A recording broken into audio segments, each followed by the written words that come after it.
El passat 4 de juliol va tenir lloc l'acte d'hissada de la bandera blava que des de l'any 1988 ininterrompudament és mereixedora a la platja de Xeraco.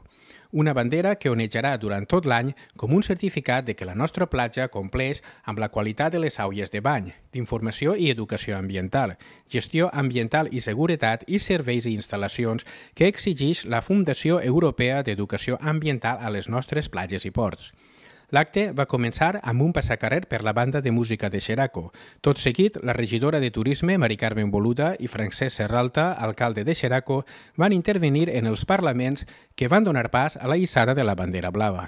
També va estar present l'equip de salvament encarregat de la vigilància i seguretat dels veïns, turistes i visitants que prenen el bany a les nostres aigües i que ha sigut mereixedor d'una de les 3 distincions temàtiques en salvament, socorrisme i primers auxilis que s'han atorgat aquest any a tot l'Estat.